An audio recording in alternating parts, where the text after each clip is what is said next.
Как нарисовать сливу?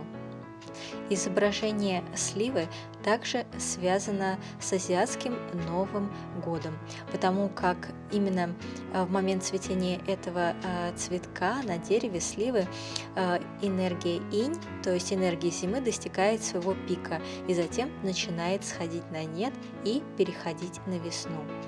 Итак, мы с вами работаем минеральными красками, черной тушью, каллиграфическими кистями на рисовой бумаге. Моя рисовая бумага достаточно сильной текучести. Мы начинаем со ствола сливы. Мы будем изображать ветки двух разных слив, белый и красный. Но будем работать достаточно на таких бледных оттенках. И мы начинаем с того, что работаем достаточно большой кистью.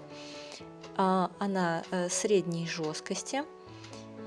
И на нее я набираю достаточно активные туши. Но поскольку сама кисть достаточно хорошо пропитана влагой, то на ней есть градиент. И мы начинаем с того, что прорисовываем ствол. Поскольку ствол достаточно объемный, то его прорисовываем как бы в две ступени. Сначала одну его нижнюю часть, и затем еще раз возвращаясь вторую. Но принцип движения всегда один и тот же. Это линия от точки до точки. Просто она либо толще, либо тоньше. Для тонкой линии мы менее прижимаем кисть, а для более толстой объемной линии мы более прижимаем кисть. И когда мы рисуем ветки, здесь важно достаточно часто их пересекать, чтобы рисунок был более натуральным, живым и объемным. Сейчас я уже перешла к второй ветке, которая тянется от другой сливы, но принцип все тот же самый. В начале движения я хорошо фиксирую кисть точкой и затем совершаю уверенную линию, прямую или же дугообразную. Нарисовав ветки, ствол и ветки сливы, мы переходим к цветкам. Цветки белой сливы рисуются достаточно светлым оттенком туши, то есть мы смешиваем тушь с водой и наводим серый оттенок туши. И рисуем цветки сливы в разных ракурсах. У цветки сливы 5 лепестков, и мы изображаем их достаточно просто в виде кружочков или полуовальчиков, не полуовальчиков, а овалов. И группируем их рядом с друг другом по-разному, изображая разные их ракурсы. То есть иногда цветок нам видно сбоку, иногда его видно сзади, или же просто прямо в лоб. Также мы рисуем его в разных степенях его развития, цветок, то есть когда он полностью раскрыт, полураскрыт, или же когда он целиком закрыт, тогда это просто кружочек, то есть бутон. Как видите, я работаю кончиком кисти, и линия достаточно тонкая.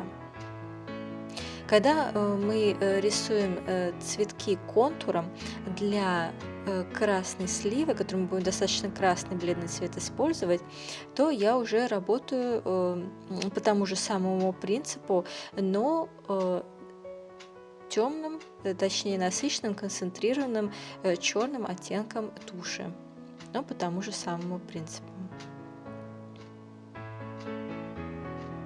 Нарисовав контуром цветки для обоих типов сливы, мы теперь переходим к цвету. Работаем тремя цветами. Берем сначала цвет индиго, разводим его водой. Наводим достаточно бледный оттенок, но учитывайте, что затем краски все равно поблекнут, потому что бумага их впитает, так сказать, съест. И уже существующий контур мы еще раз обводим уже другим контуром, достаточно более толстым контуром. Здесь мы уже более прижимаем кончик кисти тем самым бледным цветом индиго, который мы с вами подготовили. И таким образом мы и рисуем цветки белой сливы. Здесь влаги должно быть на кисти по среднему. Мы работаем кистью средней жесткости и среднего размера. Далее я смешиваю ярко-красный цвет с бордовым цветом и развожу их водой, уже намешанный оттенок водой, для того, чтобы сделать его побледнее. И просто-напросто закрашиваю уже существующие контуры. Ну, конечно же, совершаю при этом мазки, которые повторяют уже существующую форму, чтобы ее заполнить. Следующая ступень. Пока цветки подсыхают, чтобы мы могли нарисовать цветоложа и тычинки, можно обвести уже существующий ствол и ветки легким контуром. Для этого мы работаем черной концентрированной насыщенной тушью и берем малую жесткую кисть. Малая жесткая кисть на себя много воды не возьмет, но все равно можно проверять себя все время об салфетку или об кусочек рисовой бумаги. И тонкой линией мы обводим контур. Контур легкий, достаточно такой в некоторых местах даже прерывающийся. Затем коричневый оттенок мы смешаем с бордовым и тоже разведем немного водой, чтобы он был не слишком яркий. И затем то же самое средней кистью среднего размера и средней жесткости, или можно взять кисть немного помягче, мы рисуем цветоложи. Каким образом? В основном здесь мазок кисти похож на запятую. Вы как бы ставите точку, а потом ее резко поднимаете, оставляя за ней такой небольшой хвостик и группируете в цветоложи.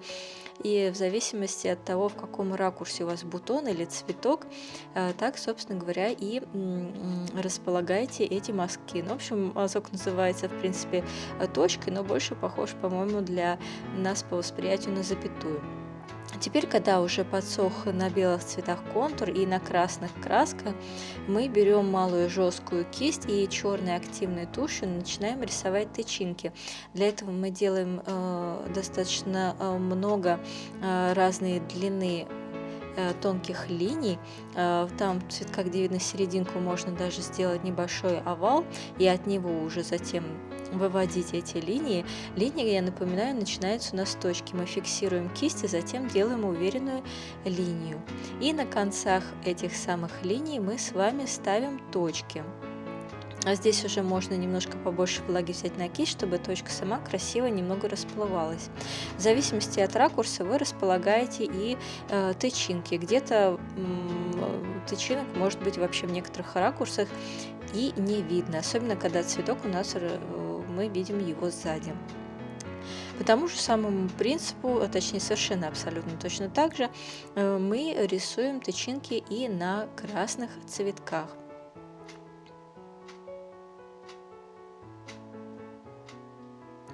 То есть мы делаем тонкие линии, и затем на этих тонких линиях, на их окончаниях мы ставим точки. И черной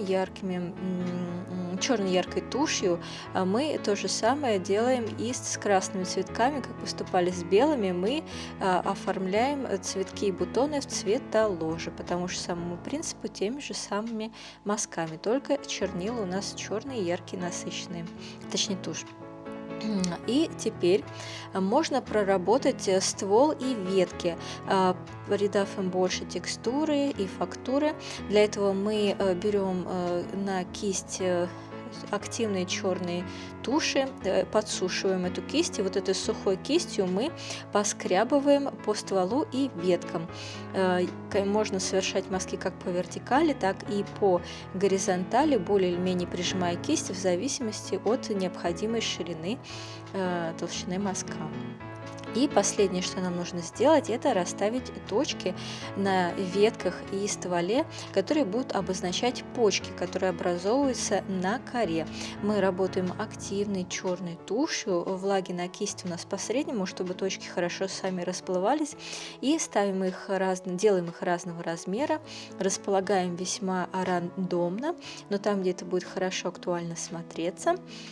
И на этом мы и заканчиваем. Надеюсь, вам было интересно. Оставляйте, пожалуйста, комментарии, чтобы еще бы вы хотели нарисовать. Не забудьте пролайкать видео или продислайкать и подписаться на канал. Благодарю вас за просмотр.